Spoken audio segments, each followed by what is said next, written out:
I wanted to ask about LDC graduation, and a lot of the sections of the private sector had argued during the interim government that Bangladesh's already weakened economy cannot take another catastrophic event, and therefore LDC graduation should be deferred. Do you think now it's time to defer LDC graduation because of the Iran war? Thank you. Good question and very relevant for this time. I think Bangladesh government, the new government, BNP government, has already decided. They have applied to the United Nations for deferral, and I think the committee that deals with this, they have in principle agreed to look at this request positively. So my understanding is that Bangladesh may get 3 years of deferral time, meaning that we were to graduate this year, 2026, but we may get now an opportunity to graduate at 2029. Having said that, I would also like to highlight the fact that even if we get that space from 2026 to 2029, I think we must focus on the graduation process. My personal observation is that it was more of a slogan than of a preparation. So I think now the fact that the Iran war is shaking us again, I think we should really focus on this, because graduation is not only something external, it will also require a lot of internal reforms, massive reforms, for two reasons. Number one is, as soon as we graduate, we lose all our preferential accesses that we have, meaning that the one-way market access and stuff like that, and concession and loans and other things, all those facilities would go away. So it means that Bangladesh will have to renegotiate the entire set of international agreements that we have with all our partners. So that's one challenge. It's not very easy. We know how difficult, how challenging that could be during the recent reciprocal tariff agreement that we had signed with the United States. Now, graduation means we'll have to sign similar agreements with India, China, European Union, and already European Union is in negotiation with Bangladesh for GSP plus facility. At an external level, we have a huge task to accomplish after the graduation, number one.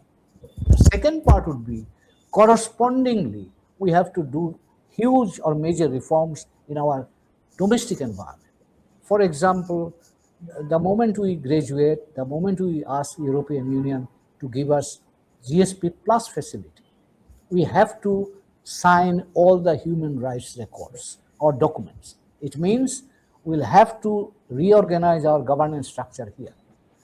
We have to be more productive and more competitive to survive in a competitive world. Now, how can we be more productive and more competitive? Our economic management, our governance management, our skills management, all these things will have to be reformed and brought to the global standard to remain competitive or be more productive. So graduation to me is a huge transformation that is coming up. So I think if we get these 3 years now from 26 to 29, this entire period should be devoted for preparing ourselves substantially to make the transition. It is huge work. So if you can do that, then transition would be, I would say, less pain. Otherwise, it would be very painful, even if we do it in 2029. Thank you so much for your answer. That was very enlightening for me. And are there, some final points that you want to touch on? So for the people of Bangladesh who really are, feeling this impact of this war, and what should they focus on right now and be observing? Well, this war is reminding us that the world outside is very uncertain. And if we want to weather this kind of uncertainty, consolidation of our home front is very important. And that requires our focus on our governance structure. And I think the July uprising has given us some indication which way to go. People's expectations now have gone up. So we need to reform our governance structure, reform our economy, and also build up a kind of consensus-based inclusive political structure, political culture, so that Bangladesh can evolve or Bangladesh can go beyond the two challenges or two transitions that we are now facing. One is the domestic transition, characterized by the rising aspirations of people following the July Revolution or July Uprising, and then the transition that is coming up, along with the global geopolitical shift or transformation taking place. So it is time of transition. I think this government, new government has come in. They have a responsibility to start this process, and then I hope as we go along, I think Bangladesh can make a difference, and we have to think differently. We have to do things differently, and we must be ready to face the challenge with courage and determination. Then only we can stand up with dignity and with equality as a nation.